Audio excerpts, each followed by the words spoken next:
bienvenue pour ce nouveau C'est à lire, avec un petit nouveau pour nous, enfin un petit si j'ose dire, mais c'est un auteur déjà connu, adapté au cinéma avec du crépitement sous les néons. Bonjour Rémi Lasource. Bonjour. Alors, c'est moi qui pose les questions aujourd'hui. Eh oui, ça change. Ça change. Quand est-ce que vous avez commencé à écrire ? En réalité, j'écris depuis que je suis gamin et j'ai cherché à être édité ou à écrire un roman dans les années 2010. J'ai commencé à chatouiller le roman à partir de là. Mais qu'est-ce qui fait qu'il y a un déclic et qu'ils se disent « Ah bah tiens, ce que j'écris, ça peut s'adresser à quelqu'un d'autre qu'à la famille, aux copains. Je peux commencer à aller challenger le public, les lecteurs. » Ouais, ben en fait, en réalité, ça a été un long processus en ce qui me concerne. J'écrivais beaucoup de poésie et puis avec une vie de policier en banlieue parisienne, avec tout ce qui va avec la vie de flic, j'ai de plus en plus ressenti le besoin d'écrire pour être lu par d'autres gens.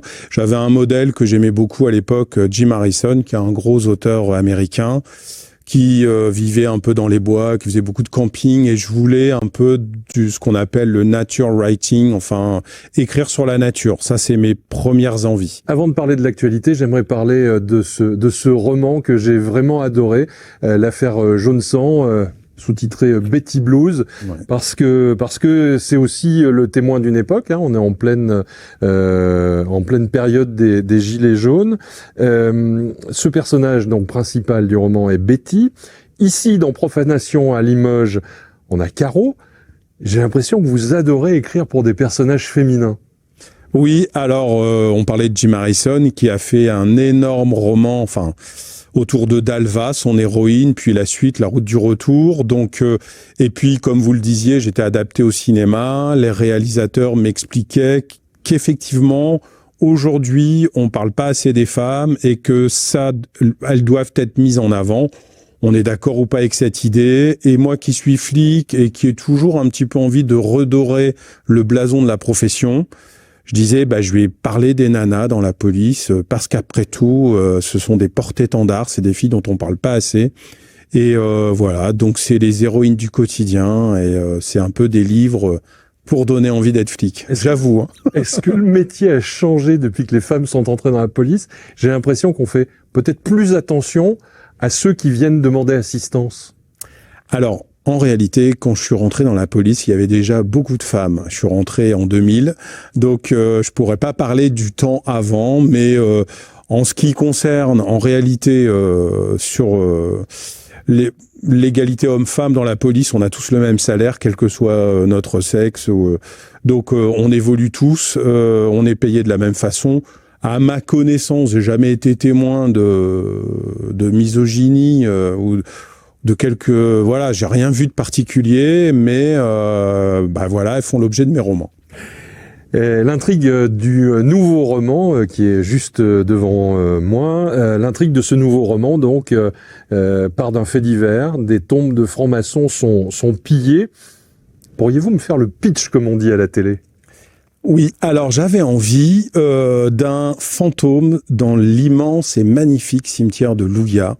Je voulais à la fois un polar réaliste qui parle vraiment de ce que je vis à Limoges depuis des années, et en même temps je voulais donner un souffle de romantisme gothique avec une lumière dans le cimetière, une procession de moines, une inquiétude, un mystère autour de francs-maçons qui sont réunis autour d'un secret. Ils appartenaient tous à la même loge et ils avaient constitué un cercle secret au sein de cette loge autour du livre d'Enoch, qui est un livre apocryphe de la Bible. On en parlera tout à l'heure.